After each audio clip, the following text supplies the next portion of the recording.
সুন্দর, যিনি আজ থেকে প্রায় 539 বছর পূর্বে এই নদিয়ার মাঝে নেমে এসেছেন। কেন নেমে এলেন মহাপ্রভু? তিনি এই কলিযুগে কেন নেমে এলেন? নাই অচৈতন্য জীবকে তিনি চৈতন্য প্রদান করবার জন্য এসেছেন বলে, তাই তার নাম হয়েছে চৈতন্য মহাপ্রভু। তাহলে চৈতন্য মহাপ্রভু নাম হলো কেন বাবা? নেই অচৈতন্য জীবকে তিনি চৈতন্য প্রদান করবার জন্য এসেছেন বলে, তাই তার নাম হয়েছে চৈতন্য মহাপ্রভু। তো সেই চৈতন্য মহাপ্রভু তিনি এই কলিযুগে এসে জীবের হাতে ধরলেন, পায়ে ধরলেন এই হরিনাম কৃষ্ণ নাম প্রেম বিতরণ করবার জন্য। মহাপ্রভু তিনি এই কলিযুগে এসে বাবা কাউকে বাকি রাখেন। উঁচু নিচু যাকেই তিনি নয়নে দেখতে পেয়েছে, কোনো জাতির বিচার করলেন না, তিনি কোনো ধর্মের বিচার করলেন না। তিনি যাকেই নয়নে দেখতে পেয়েছেন তাকেই তিনি হরিনাম কৃষ্ণ নাম প্রেম বিতরণ করে গেছেন। ভাবতে পারেন মা, যে অপরাধীর চূড়ামণি ছিল জগাই মাধাই, সেই জগাই মাধাই তারা কি করত? যারা হারা হারা মদ পান করত, সেই জগাই মাধাই, যে জগাই মাধাইয়ের হাতে ছিল মদের হাড়া, আর নিতাই গৌরীর কৃপায় তাদের হাতে কিনা এলো জপের মালা। তারা প্রত্যেকটা দিন এই জগাই মাধাই 2 লক্ষ নাম জপ করত। 2 লক্ষ নাম জপ করা এত সহজ কথা নয়। 108 করে 64 বার মহামন্ত্র জপ করলে তবে হবে 1 লক্ষ। 64 64 128 বার নাম করলে তবেই হবে 2 লক্ষ নাম। সেই জগাই মাধাই তারা প্রত্যেকটা দিন 2 লক্ষ নাম জপ করতো বাবা। তাহলে দেখুন, সেই জগাই মাধাই তারা উদ্ধার হয়ে গেল কার কৃপায়? না, আমার নিতাই গৌরীর কৃপায় তারা উদ্ধার হয়ে গেল। আচ্ছা, এই যে গৌর ভগবান, এই গৌর ভগবান ইনাকে কেউ কেউ বলে তিনি নাকি একজন বদ্ধ পাগল, আবার কেউ কেউ বলে তিনি ভগবান, আবার কেউ কেউ বলে তিনি পণ্ডিত। আচ্ছা, তাহলে এই গৌর ভগবান তিনি কে? প্রশ্ন। না, চৈতন্য চরিতামৃত গ্রন্থে কবিরাজ কৃষ্ণদাস গোস্বামী কলম দিয়ে বললেন যে রাধা কৃষ্ণ এক আত্মা 2 দেহ ধরি অনন্য বিলাস রস আস্বাদন করি, সেই রস আস্বাদিতে দুহা হইল এক ঠাই, সেই 2 মিলে হলো আমার চৈতন্য গোস্বামী। তাহলে রাধা কৃষ্ণের মিলিত তনুই হলেন আমার গৌর সুন্দর। হরি বল।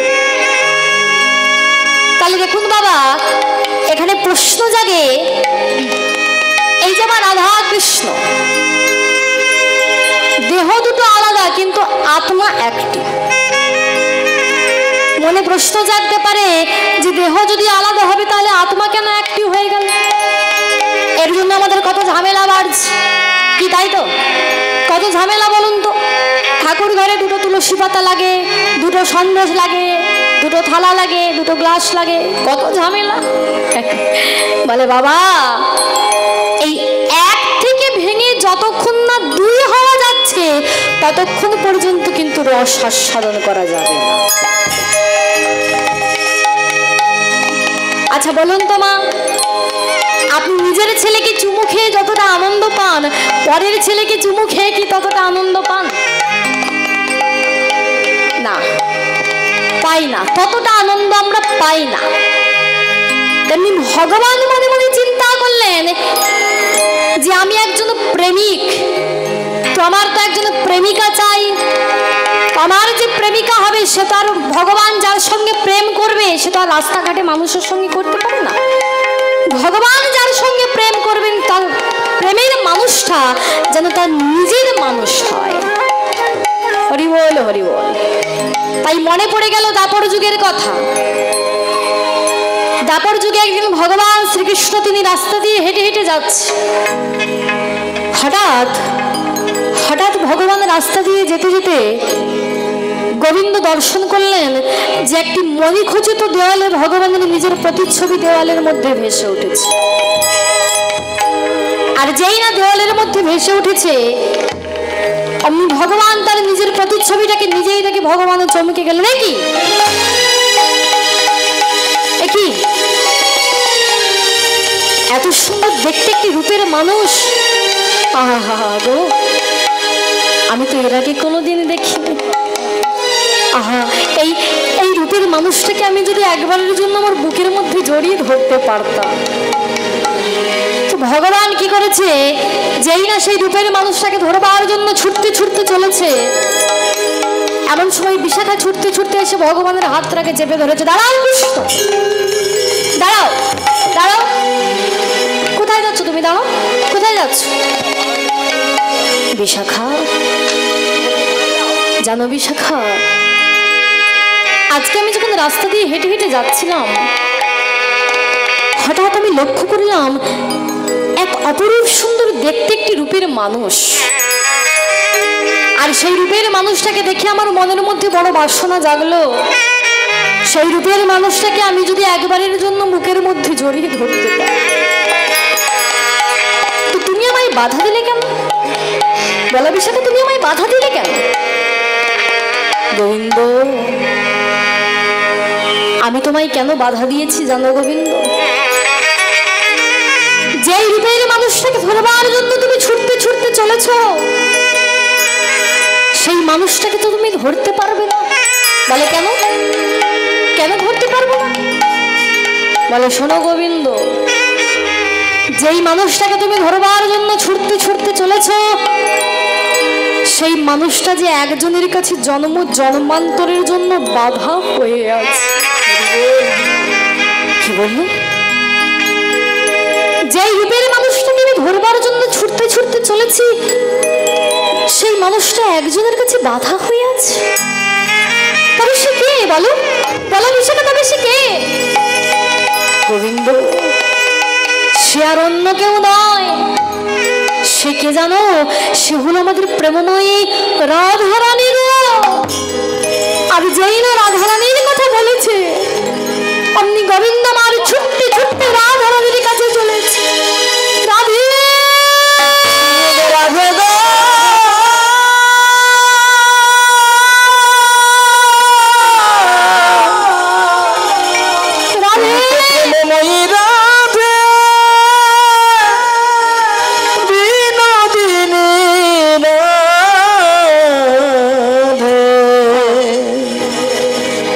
প্রেমময়ী রাধে, করুণাময়ী রাধে, বিনোদিনী, তুমি তো রাধা রানী। রাধে রাধে, রাধারানী বলছি গোবিন্দ। ও গোবিন্দ, তুমি তুমি এমন করে ডাকছো কেন? কি হয়েছে তোমার? হ্যাঁ বলো, কি হয়েছে? ডাকছো কেন? গোবিন্দ বলল, গো রাধে গো, আজকে আমি যখন রাস্তা দিয়ে হেঁটে হেঁটে যাচ্ছিলাম, হঠাৎ হঠাৎ আমি লক্ষ্য করলাম এক অপরূপ সুন্দর দেখতে একটি রূপের মানুষ। তবে জানো রাধে, সেই রূপের মানুষটাকে দেখে আমার মনের মধ্যে বড় বাসনা জাগলো, ওই রূপের মানুষটাকে আমি যদি একবারের জন্য বুকের মধ্যে জড়িয়ে ধরতে পারতাম। তো বিশাখামাই বলল, সেই মানুষটা নাকি তোমার কাছে বাধা হয়ে আছে। ওগো প্রেমময়ী রাধে গো, আমি তো জীবনে তোমার কাছে কোনোদিনই কিছু চাইনি। আজকে আমি তোমার কাছে কিছু চাইবো, তুমি আমায় দেবে। জানো না কি আছে আমার? তুমি না চাইতে আমি আমার মন প্রাণ জীবনে যৌবন আমি সব কিছুটাই তোমার চরণে দিয়েছি গোবিন্দ। আর আমার বলতে কি আছে? আমি তোমায় কি দেব? রাধে, তুমি আমায় সব কিছু দিয়েছো রাধে, কিন্তু রাধে তোমার মূল্যবান সম্পদ অতি যত্ন করে তুমি লুকিয়ে রেখেছ। আর সেই তিনটি সম্পদের মধ্যে তোমার ওই ভাব মাধুর্যের প্রেম মাধুর্যটা তুমি আমায় দেবে? বলো না রাধে, তুমি আমায় দেবে? গোবিন্দ, আমার ভাব মাধুর্যের প্রেম মাধুর্য চাইছ? বেশ, সে না হলে আমি তোমায় দিয়েই দিলাম। কিন্তু কিন্তু তুমি আমার ভাব মাধুর্য প্রেম মাধুর্য নিয়ে তুমি কি করবে? যেই না বলেছি তুমি কি করবে, গোবিন্দ বললে আমি কি করবো জানো রাধে? কি করবো জানো রাধে? আমি তোমার ভাবে ভাবিত হয়ে তোমার প্রেমে কি আমার মতন গুরু করে আমি ব্রজ ছেড়ে নদিয়ায় গিয়ে জীবের দাঁড়ে দাঁড়ে আমি কেঁদে বেড়াবো। ওগো রাধে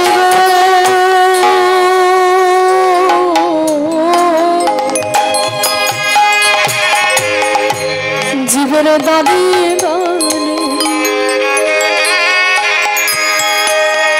আমি কেঁদে বেড়াবো। ও গো রাধে গো রাধে,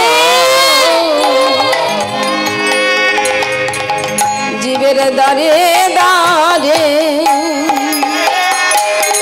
আমি কেঁদে বেড়াবো। রাধে, তোমার প্রেমের গালি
দাঁড়ে দাঁড়ে কেঁদে বেড়াবো।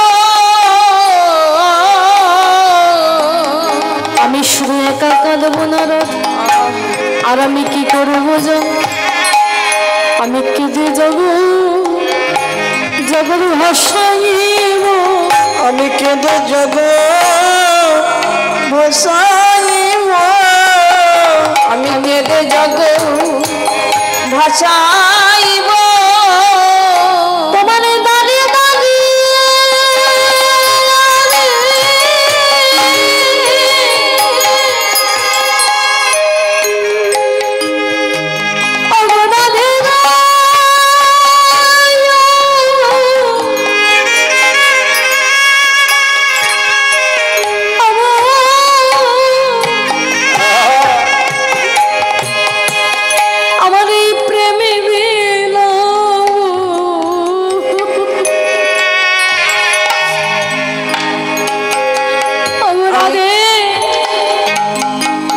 আমি কেঁদে যাব ভাসাইব।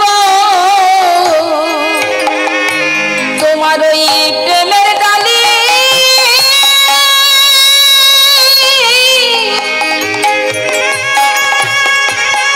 মাথায় লয়ে আমি কেঁদে যাব ভাসাইব। তোমার প্রেমের ডালি আমার মাথায় আমি কেঁদে যাব জগৎ ভাসাইব। তোমার প্রেমের ডালি মাথায় নয়ে কেঁদে জনক ভাসাইব। তোমার প্রেমের ডালি মাথায় নয়ে খবি বলে মায়া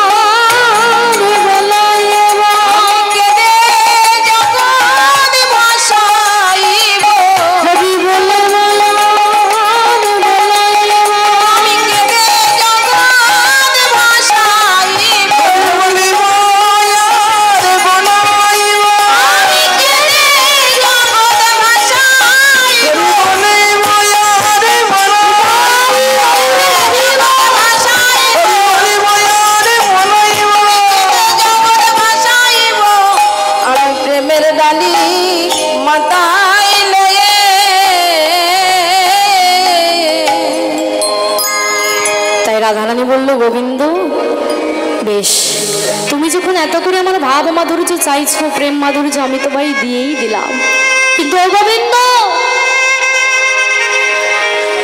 আমি যখন আমার এই ভাব মাধুর্য প্রেম মাধুর্য তোমায় দেব, তুমি নদিয়ায় গিয়ে গৌর হয়ে ধুলায় গড়াগড়ি যাবে, আর সেই দৃশ্যটা আমি দেখব না। তাই গোবিন্দ আমি কি করব জানো, তোমাকে আমার এই অন্তরের ভিতরে রেখে আমি বাইরের সমস্ত দুঃখ কষ্ট আমি সহ্য করব। তাহলে দেখুন বাবা, এই সেই গৌর সুন্দর, যিনি রাধা কৃষ্ণের মিলিত তনুই হলেন আমার গৌর সুন্দর। হরিবল হরিবল, তিনি আর অন্য কেউ নয়। তাই সেই গৌর সুন্দর তিনি এই কলিযুগে এসে দেখুন, তিনি জীবের হাতে ধরে পায়ে ধরে হরিনাম কৃষ্ণ নাম প্রেম বিতরণ করে গেলেন। তিনি কোনো জাতির বিচার করলেন না, ধর্মের বিচার করলেন না, সবাইকে তিনি কৃষ্ণ নাম প্রেম বিতরণ করে গেছেন বাবা। হরি বল। তাহলে দেখুন, এই কলিযুগে মহাপ্রভু তিনি এসেছেন। আচ্ছা বলুন তো বাবা, এই কলিযুগে তো আমাদের জন্ম হয়েছে কি, তাই তো? আচ্ছা, আমাদের প্রকৃত উদ্দেশ্য কি বলুন তো, প্রকৃত কর্মটা কি? কি গো? প্রভুর সেবা করা, এটাই হলো আমাদের প্রকৃত উদ্দেশ্য কি, তাই তো? আমাদের প্রকৃত কর্ম হলো প্রভুর সেবা করা, প্রকৃত উদ্দেশ্য। তাহলে এই যে গৌর সুন্দরকে পাবো, ভগবানকে পাবো, আচ্ছা ভগবানকে পাবো বললেই কি আর পাওয়া যায়? ভগবানকে যদি লাভ করতে হয়, ভগবানকে সোনা দানা টাকা পয়সা বিদ্যা বুদ্ধি দিয়ে তাকে পাওয়া যায় না। কারণ শাস্ত্রে বলেছেন না মা, বিদ্যা বুদ্ধি কুলশীলে কৃষ্ণ নাহি পায়, কৃষ্ণ নাহি পায়, কেবল ভক্তির বশমান চৈতন্য চৈতন্য গোসাই। তাহলে বিদ্যা বুদ্ধি দিয়ে কিন্তু তাকে পাওয়া যায় না। তাহলে গৌর ভগবানকে যদি লাভ করতে হয়, কি দিয়ে লাভ করব? হ্যাঁ হ্যাঁ, বাহ, একমাত্র প্রেম আর ভক্তি দিয়েই কিন্তু তাকে পাওয়া যায়, অন্য কিছু দিয়ে তাকে পাওয়া যায় না। কিন্তু অপরাধ নেবেন না মা, আমরা ভগবানের কাছে যাই, আর ভগবানের কাছে গিয়ে আমরা চাই কি চাই বলুন তো? ভক্তি চাই না, টাকা পয়সা গাড়ি বাড়ি সোনা দানা এইগুলো আমরা গোবিন্দের কাছে গিয়ে চাই। কিন্তু বাবা ভগবানের কাছে ওইগুলো চাইতে নেই। দেখবেন মা, আমরা ওই চণ্ডী পাঠের সময় বলা হয় না, দেব দেবীর কাছে দেখবেন অনেকেই চায়, ধনং দেহি যশং দেহি রূপং দেহি পুত্রং দেহি, এটা দেহি সেটা দেহি, দেহি দেহি দেহি, চাওয়ার আমাদের শেষ নাই কি, তাই তো বাবা? প্রভু তুমি আমাকে টাকা পয়সা দাও, সোনা দানা দাও, সুন্দর একটা পুত্র দাও, শুধু দাও দাও দাও দাও দাও করছি। গোবিন্দের কাছে শুধু সোনা দানা টাকা পয়সা চাইছি, কিন্তু ভগবানের কাছে ওগুলো চাইতে নেই। দেখবেন না, দেব দেবীর কাছে আপনি ওগুলো চাইবেন, দেব দেবী আপনাকে দেবে, কিন্তু গোবিন্দের কাছে কি চাইতে হয় জানেন? হরি বল হরি বল। গোবিন্দের কাছে যদি কিছু চাইতে হয়, সেটা হলো প্রেম ভক্তিটা চেয়ে নাও। কিন্তু আমরা সেইগুলো চাই না, আমরা গৌর ভগবানের কাছে গিয়ে ধন সম্পত্তি চাই। কিন্তু গৌর ভগবান তিনি কি বলেছে জানো? যে ভক্ত যখন আমার কাছে বিষয় বৈভব চাইতে আসে, আমি তো ভক্তকে ওগুলো দেই না। কারণ কেন জানো? কারণ ও তো জানে না যে কোনটা ভালো আর কোনটা মন্দ, তাই জেনে আমার কাছে এসে বিষয় বৈভব হাত পেতে চাইছে। কিন্তু গৌর ভগবান বললেন, ও মূর্খ হলে কি হবে, আমি তো জ্ঞানী, আমি তো বৃক্ষ। তাই গৌর ভগবান তিনি কি বলেছে জানো মা? জীব মূর্খ আমি বিজ্ঞকে বিষয় কেন দেব, বিষয় কেন দেব, সচরণামৃত দিয়ে আমি বিষয় ভুলাই, আমি বিষয় ভোলাইব।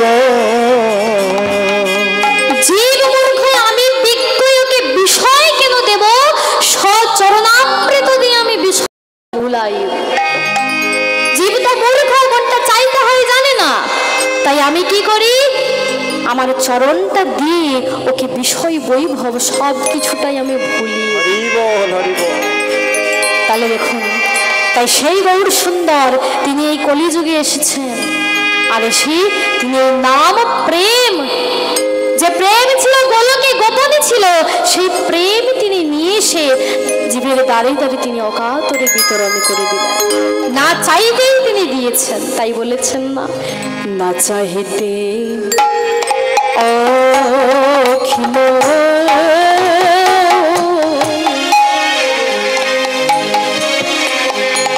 ভুবন ভরি জনে জনে না চাইতে অখিল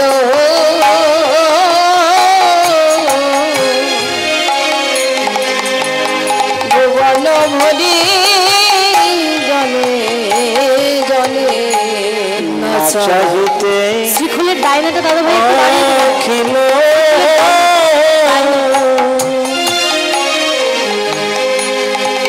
ওই না ভুবন ভরি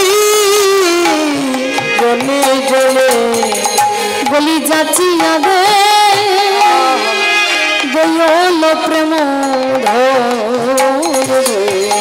ওই যাচিয়া দে আলো প্রেম ধন গো বলি যাচিয়া দে দয়াল প্রেম বলু যাচিয়া দে আলো প্রেম ধন গো বলি যে চেষ্টা বিলাল বলে যাচ্ছে সধে বিলাল বলে যাচ্ছে বিলাল ওই নামে যাচ্ছে সধে বিলাল বলি ব্রহ্মার বাঞ্ছিত বলি যে চেষ্টা বিলাল ওই না ব্রহ্মার বাঞ্ছিত প্রেম নাকি যাচ্ছে সধে বিলাল বলি ব্রহ্মার বাঞ্ছিত সেই বলল কেন প্রেম ব্রহ্মার বাঞ্ছিত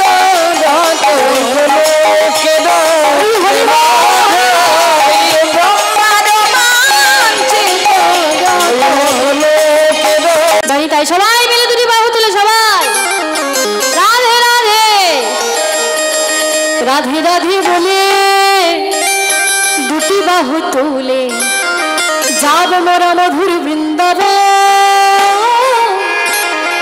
হেরিব মদন মোহে সবাই মিলে সবাই রাধে রাধে বলে দুটি বাহু তুলে যাব মোরা মধুর বৃন্দাবন হেরিব মদন মোহে রাধে রাধে বলে দুটি বাহু তুলে যাব মোরা মধুর বৃন্দাবন হেরিব মদন মোহে রাধে রাধে রাধে বলে দুটি বাহু তুলে যাব মোরা মধুর বৃন্দাবন হেরিব মদন মোহে রাধাকুণ্ড রাধাকুণ্ড শ্যামকুণ্ড গিরি গোবর্ধন সবাই রাধাকুণ্ড শ্যামকুণ্ড গিরি গোবর্ধন রাধাকুণ্ড শ্যামকুণ্ড গিরি গোবর্ধন রাধাকুণ্ড শ্যামকুণ্ড গিরি গোবর্ধন রাধাকুণ্ড শ্যামকুণ্ড গিরি গোবর্ধন রাধাকুণ্ড শ্যামকুণ্ড গিরি গোবর্ধন যাব মোরা মধুর বৃন্দাবন হেরিব মদন মোহে রাধে রাধে বলে দুটি বাহু তুলে যাব মোরা মধুর বৃন্দাবন হেরিব মদন মোহে রাধে রাধে বলে দুটি বাহু তুলে যাব মোরা মধুর বৃন্দাবন হেরিব মদন মোহে কেশি ঘাটে বংশী ঘাটে দ্বাদশ কালে একাশি গানের বন্দি মনে দ্বাদশ কালে বাহু কোথায় গো হ্যাঁ কোথায় ধসে যাচ্ছে কেন ভূমিকম্প হয়েছে নাকি সবাই তোলা উপায় করো সবাই হাতে তালি দিয়ে নাম করতে হবে হাতে করো কাম আর মুখে বলো কৃষ্ণ নাম। সবাই ধরো, সবাই সবাই একটু তালে তালে, বেতালে নয়, একটু তালে তালে দিতে হবে, একটু তালে তালে সবাই মিলে। কেশি ঘাট, কেশি ঘাটের বংশী বাজে দ্বাদশ কানন রাধা। দ্বাদশ কানন কেশি ঘাট, কেশি ঘাটে বংশী বাজে দ্বাদশ কানন, কেশি ঘাটের বংশী বাজে দ্বাদশ কানন। যাবো মোরা, যাবো মোরা, যাবো মোরা মধুর বৃন্দাবন, হরিব মদন মোহন। রাধে রাধে বলে দুটি বাহু তুলে যাবো মোরা মধুর বৃন্দাবন, হরিব মদন মোহন। রাধে রাধে বলে দুটি বাহু তুলে যাবো মোরা মধুর বৃন্দাবন, হরিব মদন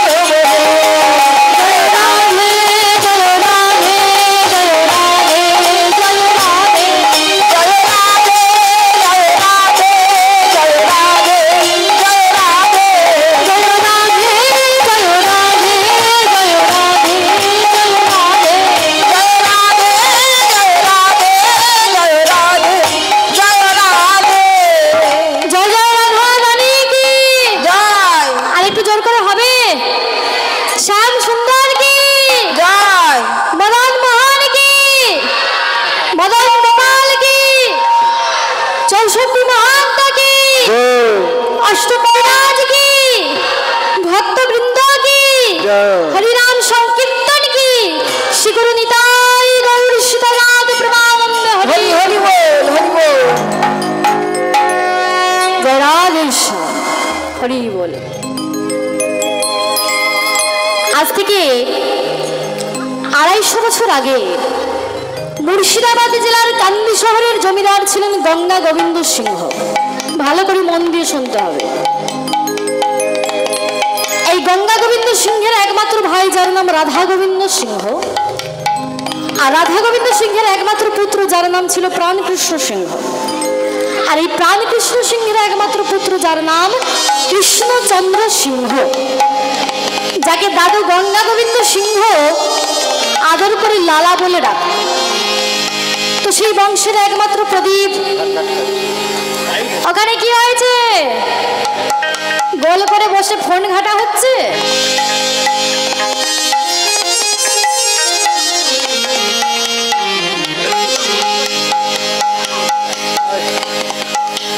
ফোনের দিকে নয়, আমার দিকে দেখো। জয় রাধে। মন দিয়ে কীর্তন শোনো, ফোনের দিকে নয়। কীর্তনের আসরে যখন বসছো মন দিয়ে কীর্তন শুনতে হবে, কারণ আসরে বসেছো ঠিকই, কিন্তু মনটা যদি অন্যদিকে চলে যায় হবে কীর্তন শোনা বৃথা হয়ে যাবে। হরি বল। রাধে শ্যাম। কীর্তনের আসরে যখন বসেছেন মনটা যেন এই দিকেই থাকে, কারণ মন যদি উল্টো দিকে চলে যায় আর কীর্তন শোনা হবে না। একটা বাচ্চা ছেলে কি করেছে জানো? ওই বড়শি দিয়ে মাছ ধরছে। যেই না মাছ ধরছে, একজন ব্যক্তি গিয়ে বলছে, এই বাবা, এই বলতো রে বাবা, ওই 24 পরগনাটা কত দূরে? এখান থেকে কোন দিকে যেতে হবে? আমি তো রাস্তা জানি না, বলে দিত আমায়। তো যেই না বলেছে, সঙ্গে সঙ্গে বাচ্চাটা এক দৃষ্টি ফটনার দিকে তাকিয়ে আছে, বড়শির দিকে তাকিয়ে আছে। ওই যে বড়শিটা যখন ডোবানো হয়, ওই যে সাদা রকমের থাকে না, কি বলে আপনাদের পাশে? ছোট ছোট ফতনা না কি বলে? চুঙি। আমাদের পাশে চুঙি বলা হয়। জয় রাধে। ফতনা। এক দৃষ্টি কি করেছে, ছেলেটাই ফতনার দিকে তাকিয়ে আছে। বলে, আরে বল না রে, কোন দিকে যাব? ছেলেটা কোনো উত্তর দিচ্ছে না। কিছুক্ষণ পরে ব্যক্তিটা চলে যাবে, এমন সময় ওই ছেলেটা কি করেছে, বড়শি দিয়ে মাছটাকে তুলে নিয়ে বলছে, হ্যাঁ কিছু বলছিলেন? বলে, তোকে আর বলতে হবে না বাবা, এতক্ষণ ধরে জিজ্ঞাসা করছিস 24 পরগনা কত দূরে, আর তুই আমায় এতক্ষণ ধরে বলছিস না কেন? তখন ওই ছেলেটা কি বলছে জানো? বলে, বাবু, আপনি যখন আমায় জিজ্ঞাসা করেছিলেন তখন মনটা কিন্তু আমার ছিল ওই ফতনার দিকে। তো ওই সময় যদি আপনাকে বলি যে 24 পরগনা ওই দিকে, তখন চুঙিটা কখনো মাছটা ডুবিয়ে নেবে, আমি জানতে পারবো না, আমার মাছও ধরা হবে। ঠিক তেমনি ভাবে হরিবাসরে বসে আছেন ঠিকই, কিন্তু মন যদি চলে যায় উল্টো দিকে, কি গো কীর্তন শোনা হবে? আর কীর্তন শোনা হবে না। মনটা কিন্তু এখানেই রাখতে হবে। যতক্ষণ পর্যন্ত এখানে বসে আছেন একটু মনটা কিন্তু ধ্যান দিতে হবে, এদিকে না হলে হবে না। তো সেই গঙ্গা গোবিন্দ সিংহ আদর করে নাম রেখেছে কি না লালা, বংশের একমাত্র প্রদীপ। আপনারা বলবেন যে রাখিমা লালা বাবু কত বড় এমন জমিদারের ছেলে? কারণ জমিদার তো আপনারা অনেকে দেখেছেন, ইতিহাসে পড়েছেন।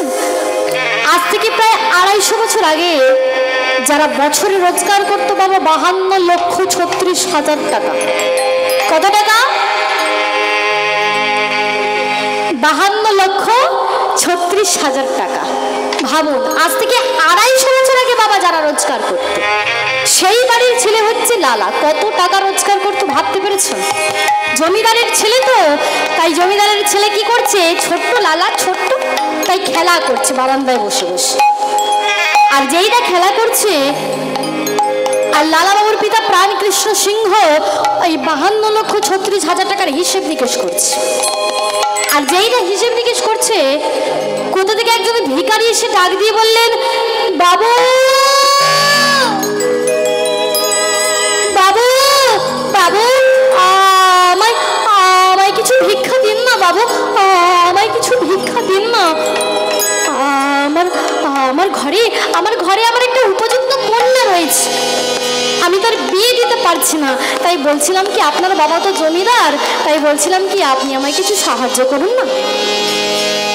যেই না বলেছে সঙ্গে সঙ্গে লালা বাবু বললো, ও এই কথা, তুমি এখানে দাঁড়াও, কোথাও যাবে না। কিন্তু সঙ্গে সঙ্গে লালা বাবু কর্মচারীকে ডাক দিয়ে বলছি, কর্মচারী আয় শোনো শোনো, কাছারি করে একজন বাবা এসেছে, সে তার মেয়ের বিয়ে দিতে পারছে না।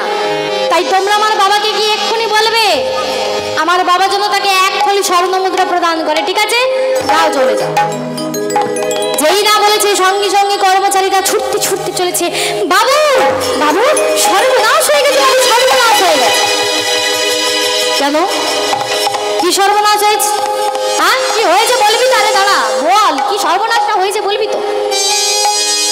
আগে বাবু বলবেন না, ওই কাছারি ঘরে কি একজন ভিখারি এসেছে, আর সে কিনা বিয়ে দিতে পারছে না। আর লালা বাবু বলেছে, লালা কি বলেছে? হ্যাঁ, কি বলেছে লালা?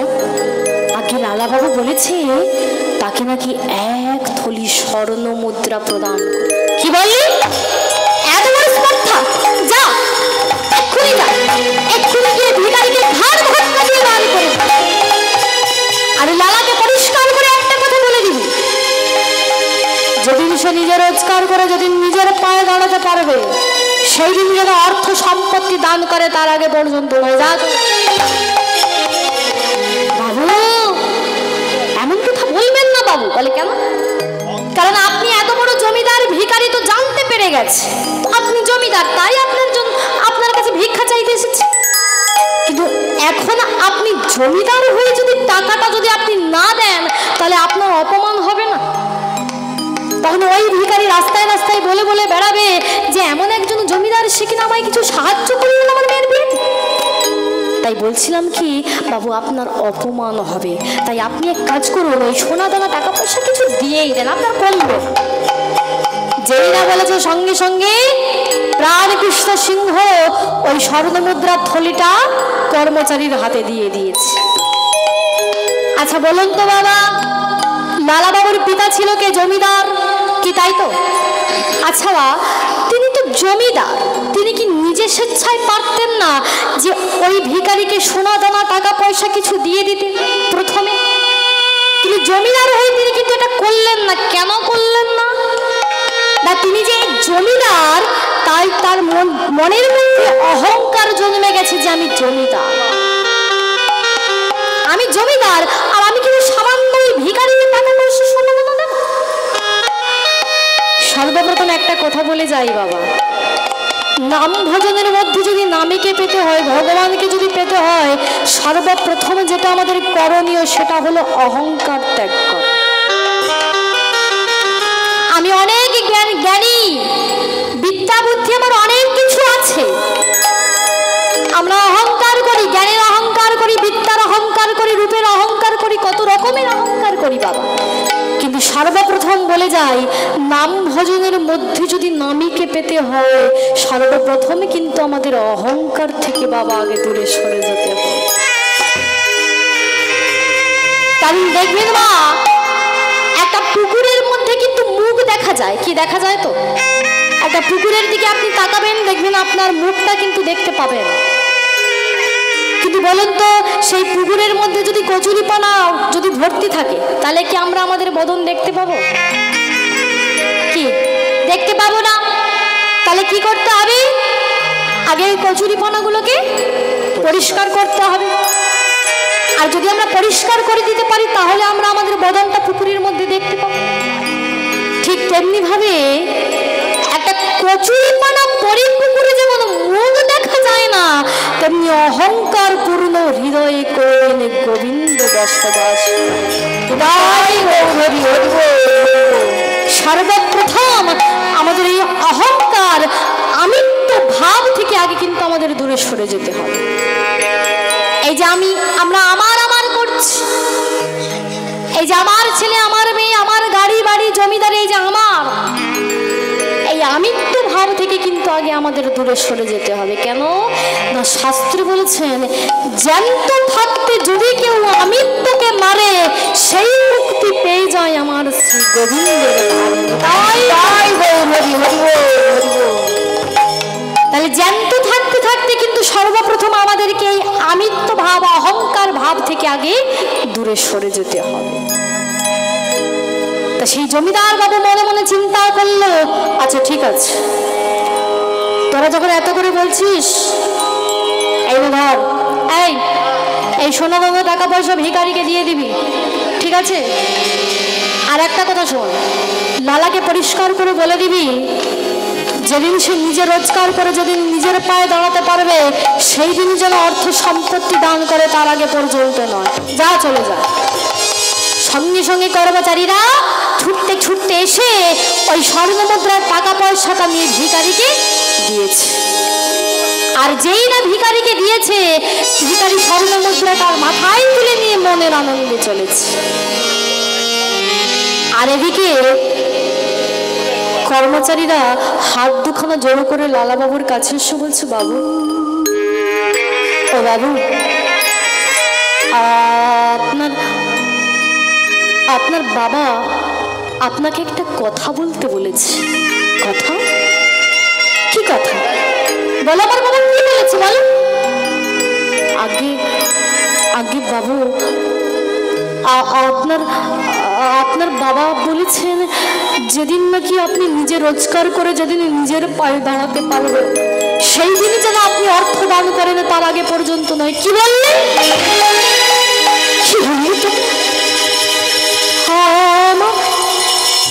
আমার বাবা কি আমি এত বড় কথা বলেছি? আমার বাবা না জমিদার, আমার বাবার তো কর্তব্য গরিব দুঃখীদের সাহায্য করা। আর আমার বাবা কি আমি এত বড় কথা বলেছি? বেশ, ঠিক আছে, ঠিক আছে, আমি এখানে আর থাকবো না, আমি এই চললাম। এই বলে সেই ছোট্ট লালা ছুটতে ছুটতে চললেন ওই মুর্শিদাবাদ জেলা ছেড়ে, চলে এলেন কোথায়? না, বর্ধমান জেলার কালনা।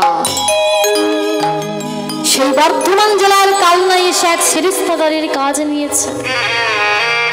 ভাবন্ত বাবা, বংশের একটাই মাত্র প্রদীপ, একটাই ছেলে, একটাই সন্তান, যদি বাবার প্রতি অভিমান করে যদি চলে যাও, সেই বাবার যে কি দুঃখ, একমাত্র সেই বাবা ছাড়া যে আর কেউ জানে না। যেই না চলে গেলেন লালা, পিতা প্রাণ কৃষ্ণ সিংহ মৃত্যু শয্যায় শুয়ে রইলেন। খাওয়া নেই, ঘুম নেই, শুধু লালা লালা বলে চিৎকার করে ডাকে, লালা।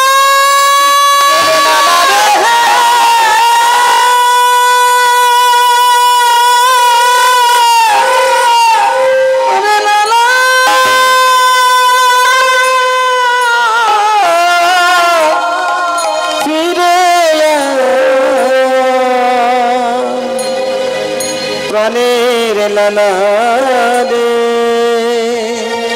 ফিরে রে লালা রে